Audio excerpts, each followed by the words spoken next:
Namaste. Kayem Calimoso of Batch.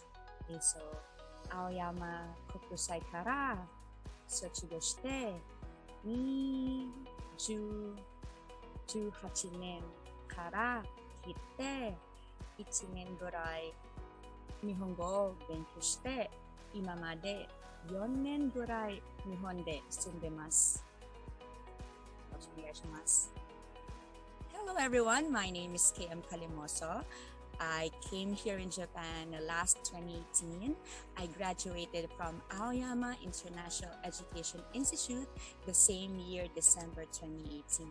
I've been here in Japan for 4 years now. I am an English teacher and I am living here in Nagoya-shi, Aichi-ken.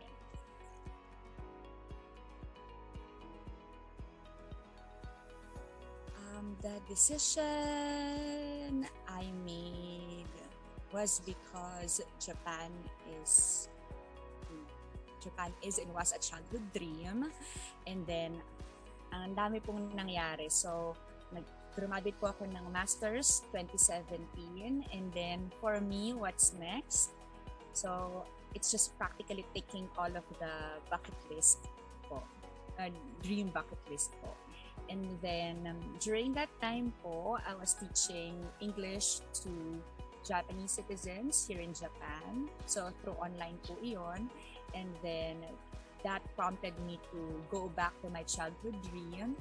And then I searched study and work in Japan. And from there, the Jellyfish and Education Philippines popped up. And you guys are open for seminar. So I just signed up and the rest is history.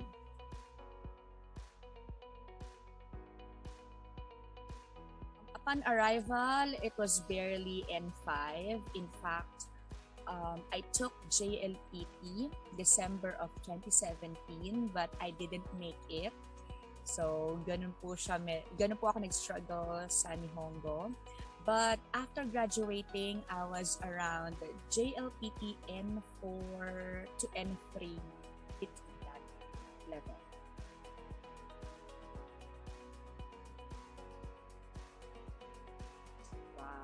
Wow, it brings a lot of memories. So, Aoyama International Education Institute is located at the heart of Tokyo. So, ito po ay sa Aoyama District. It's one of the posh areas po sa Tokyo. So, grabe, imagine that you can see different people, talagang, wow, different nationalities. So, it's really a mixture of different cultures.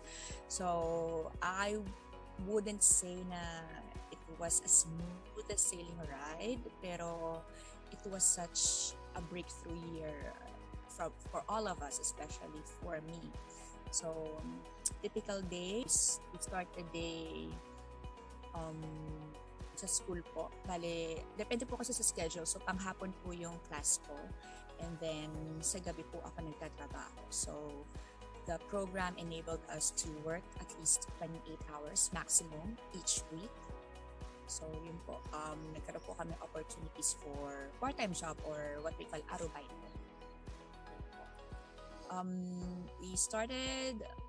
I started working January 2018, 3 weeks after arrival, thanks to the assistance of the Jellyfish Education Philippines. So they paved the opportunity for other.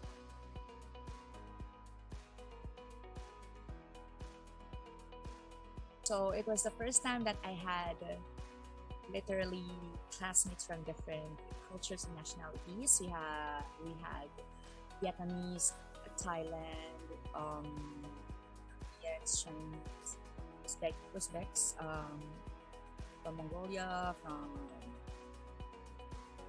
Korea and Chinese. So yes, that includes us. So I also made friends that widened my horizons. Sometimes we communicate in English, especially those students who can communicate in English. Japanese for the most part, since we became confident as time goes by. But most of the time, it's like broken, it's still broken in Japanese, but still we communicate. A lot of my classmates back then were very wonderful people. So I learned a lot in terms of exchanging cultures. But in terms of demographics, it's usually us Filipinos who are on the older ano na po, range na po. Sila po medyo young bloods pa, especially the Vietnamese at Chinese. It's like they're straight out of high school. 18, 19, 20-ish, 20, 21, 22.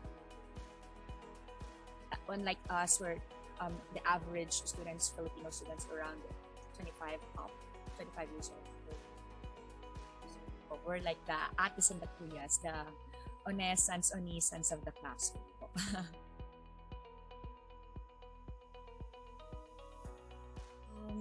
They're all native teachers, native Japanese teachers. The class was very traditional, talagang lecture type every day, 3.5 hours a day with a 15-minute break time interval. So after 1 hour, 15 minutes, so interval.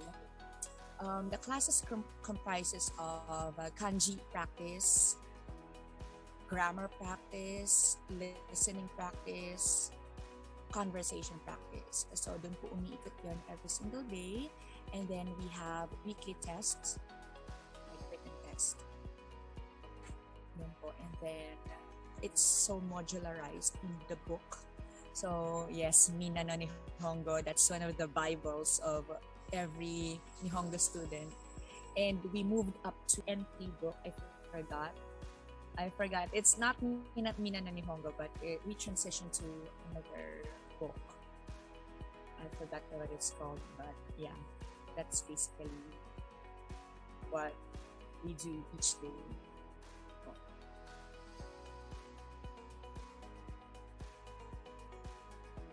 The first arubaito that I did, or the part-time job that I did, was I was a maid in one of the time hotels in Tokyo. So I did that for 3 months. I was assisted by Jellyfish, the Jellyfish office there in Tokyo. So after 3 months, it wasn't for me. I quit. So during that time, medyo confident na ako sa Nihongo ko. So I tried applying through, the YOLO Japan, the app, or the website or the app. They specialize in looking for part-time jobs for foreigners, specifically students like Ryugakusei in Japan. So I got my first job there, which was a bartender waitress in an Italian restaurant. And from there, I shifted from work to work. I also worked in izakaya as a hall staff and did araiba or dishwasher job, and also factory work in Kawasaki. So I shifted from different jobs the entire time, the entire duration of my arubaito, Ryugakusei stay. But I made sure that I didn't push through with 28-hour a week. So I maintained a 28-hour a week each time. And I was getting 1,000 per hour with my arubaito, plus a makanay, or what we call staff meal. So that greatly helped. I was living in a dorm, so my rent was 50,000 a month. That includes the rent and utilities because it was a shared house. My phone back then was 3,500. I was paying health insurance around 1,500, and I was paying 13,000 a month for my transportation, which was the commuter's pass.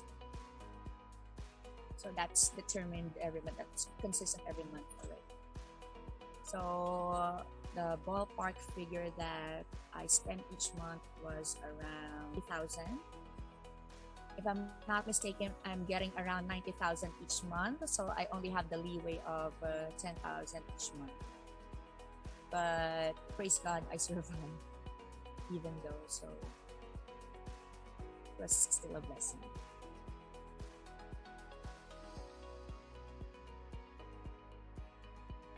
It was gruesome. Actually, I'm not really used with cleaning. That's why the hotel maid kind of job didn't work for me. And also, with all due respect to everyone, you know, the Japanese people, they have different way of doing work. So I guess during the time, I was still having a hard time, adjusting to everything. And also, I had a hard time dealing with language. Kasi po, nung nagsisimula pa lang po ako sa Japan, sa maid work ko, I barely know any Japanese. Nobody can really translate except for the Filipina senpai that I had before. And it was really hard. So, ayun po. They're really strict. They're really particular with everything. So that's one of the things that I learned with working with Japanese. They look into everything. So, which is for us Filipinos, we can let things slide from time to time. But for them, work is work, and it's just like too much for me during that time. So I quit. And actually, with all of the jobs that I did, it's actually like that. It's just that some of my managers back then, especially in the izakaya work that I had, he was so cool. That's why work was fun during that time. And nagstay din po kasi ako sa restaurant work ko. Kasi po may makanay. So, remember that I only had 10,000 a month savings back then. Medyo lumaki pa po yun kasi may makanay. So that helped with the food expenses din. Yes, it was hard. You're spending 5 hours a day. Pero it is what it is. So you just have to deal with it. And yes, I made it. I surpassed. I just did it for 1 year lang naman po. So, and thereafter, graduation, transition to my profession na po talaga actually.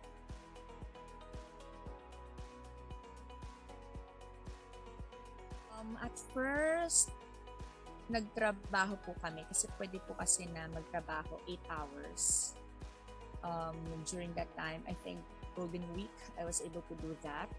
So medyo lumaki po yung income ko nun. Pero dumating na kasi sa time na nakakapagod na rin po kasi i-juggle yung work and school. So I decided not to do that na lang. Parang finalo ko na lang yung usual schedule ko po. But though normal lang po yung kinikita ko. Travel, not major ones, not the ones that requires plane travel. Pero po, I like nature a lot. So, kung may extra, money or budget, nag-hike po ako. Just around Tokyo, rural Tokyo, like Saitama, or, one of the famous in rural Tokyo. Ayan, nakapunta rin po ako doon. Hike po talaga yung naging favorite pastime ko po when I was in Tokyo. And me and my friends, so syempre, magstay lang sa Shibuya, people watching, tambay sa park, Ueno, ayan, tingin-tingin sa Ueno. Yun po yung mga naging po namin. And yeah, and just enjoying what Tokyo has to offer. 4 days off, just either sleep in or go outside.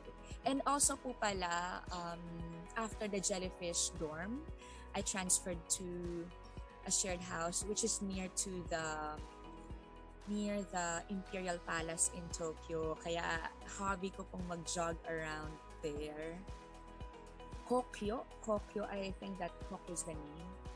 So, Imperial Palace, may, ano po dun, may jogging route po dun. So, I enjoy ko po siya. That's what I do during my days.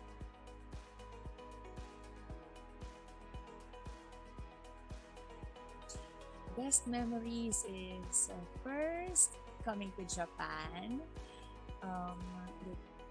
Experience a lot of things. It's a dream country to most of us in the Philippines. So, such an amazing experience. First time na maka-experience ng snow, that was January of 2018. Wow. And seeing Mount Fuji for the first time. It was a field trip that we did in Aoyama. Punta kami ng Fuji Q Highlands. So from there, nakita po namin si Mount Fuji. And then, the Shibuya Halloween experience. Yon, memorable din sa akin yon. Fall and the spring in Japan. Those and with friends sleeping over, just talking to each other about what we are experiencing,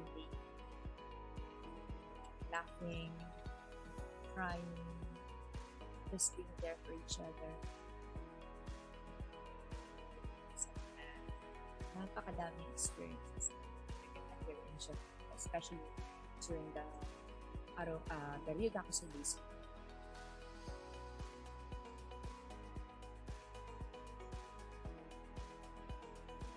Graduated December 2018.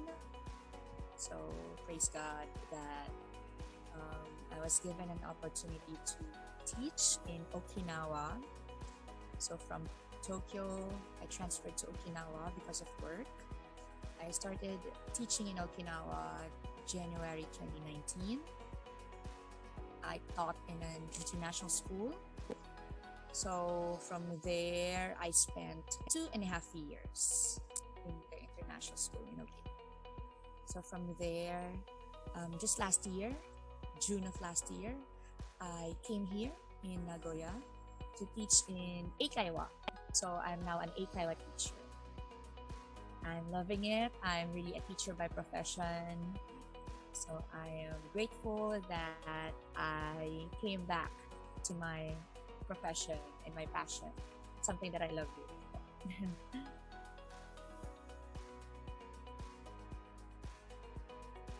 It was actually smooth, surprisingly. Remember I told you na I just signed up for the seminar, and then I talked to one of your amazing and lovely staff, Miss Alpha. Shout out, Miss Alpha. So she's very accommodating. She explained everything to me, and down to the nitty-gritty details po ng process, and I understood it. It was, ginawa ko lang naman po is to furnish everything. Madami pong paperwork, tama po. I have to go to different institutions, different offices to provide me the documentation that I need to submit my application to support my application. Yes po, ginawa ko lang naman po yung advice ng aking handler sa JEC. So, yun po. Yun lang po. Sunod ko lang po, and then, voila, my visa was granted around November of 2017.